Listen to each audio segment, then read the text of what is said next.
সবচেয়ে সুখের সংবাদ, আনন্দের ব্যাপার হচ্ছে আমি ছোটখাটো একটা প্রতিষ্ঠান এই জেলায় প্রতিষ্ঠা করেছি, জহিস ইংলিশ কেয়ার নামে।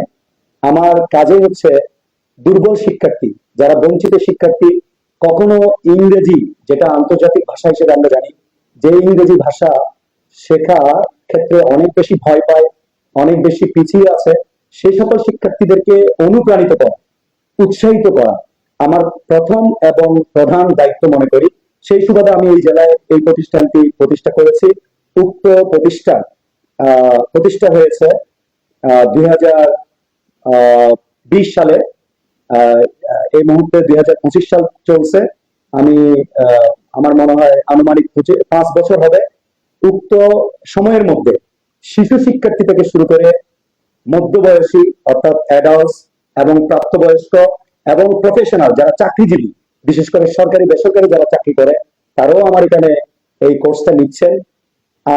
আপনারা বিভিন্নভাবে খবর নিলে হয়তো, বিশেষ করে আমার এই সাংবাদিক ভাইয়েরা যারা দ্বীপ টিভি থেকে আসছেন, তো তারা এই খবরটা হয়তো পেয়েছে, আমাকে হয়তো ভালোবেসেছে, আমাকে স্নেহ করে, আমাকে সম্মান করে, এই সুবাদে হয়তো এই খবরটা তারা নিয়ে এখানে আসছে।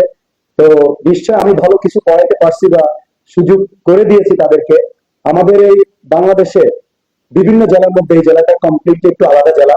এই জেলাতে এরকম ইংরেজি প্রতিষ্ঠান কখনো ছিল না, প্রথমবারের মতো এই প্রতিষ্ঠানটা আমি এখানে প্রতিষ্ঠা করছি।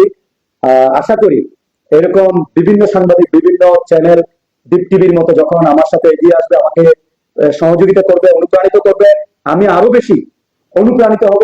এরকম শিক্ষার্থীদেরকে, বিশেষ করে বান্দরবান, আমি এখন আছি সদরে, সদরের বাইরেও কিছু এলাকা আছে, যেসব এলাকাগুলো অনেক দূরে, যেসব এলাকার শিক্ষার্থীরা এখানে এসে পড়াশোনা করাটা অনেক কঠিন। আমি আশা করবো সাংবাদিক ভাইয়েরা আমাকে সহযোগিতা করলে ওইরকম শিক্ষার্থীর কাছেও আমি এই মেসেজটা পৌঁছে দিতে পারবো, তারাও এসে এখানে কি লাভবান হবে।